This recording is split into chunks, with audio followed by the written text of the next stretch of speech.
عندي هاي الطفلة عندها صف ثالث ابتدائي، عندها فتحة بالقلب وعندها كلى وحدة، وأنا موصيتن عليها، حاطيها ولد المعلمات 10، 4 ولد و6 بنات، مسادين البيبان والشبابيك عليهم شبعيها كتل.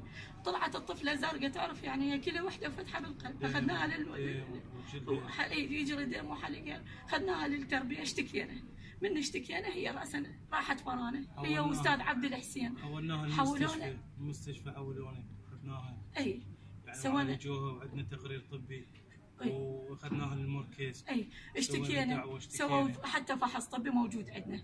زين شلون اشتكيت؟ طبوا زوجها للمدرسه، قتل زوجي هذا الحارس، ضربوا الحارس الامني موجود بالشهود، والحارس القبلنا هذا عليه رجلها بالمسدس، مو بس احنا يعني للعلم استاذ. زين تقول ما تبقون بالمدرسه، تخلون، يقول رجلها اذا تبقون اليوم احرق البيت عليكم.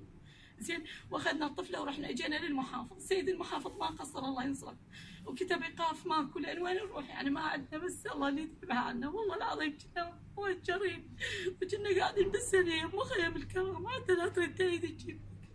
هو لان من بغداد جينا من بغداد وتهجرنا من 2008 2007 لحد الان ما عندنا بالاجارات، وهو تعين ما صدقنا السكن والله العظيم.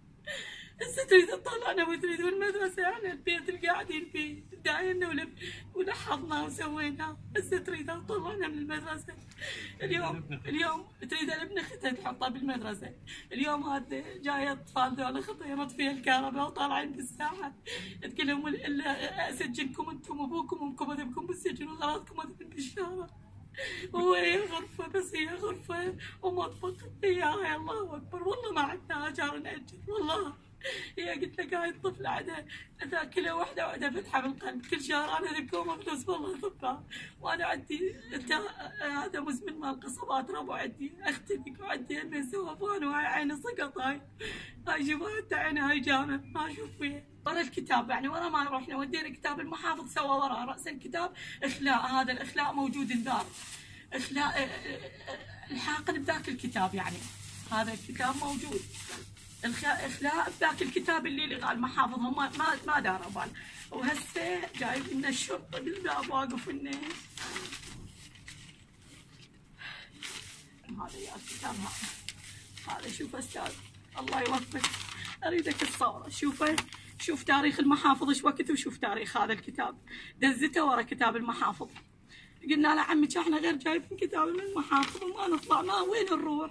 قاعد تطلعون له بالشارع، ما تظلون دقيقه هنا، ويعد املاك، يعني ما ادري، الفقير ما يحس الشبعان ما يحس بالجوعان والله استاذ. وهذا التقرير الطبي، لا مو هذا والله. طيب هاي شوف استاذ، هذا الدكتور، شوف الكلى، قال الدكتور الطبيعي هذا انت بنتك هاي كلى وحده، هذا مال الكلى وهاي مال القلب. هاي زينب احمد، شوف بال2000 سويت لها، شوف استاذ زينب احمد عبيد، سويت لها قسطره بابن البيطار، عندها فتحه بالقلب ولاديه، وما عندي بس البنيه والوليد، ولا طالبه من الله ومنكم يعني بس تساعدوني.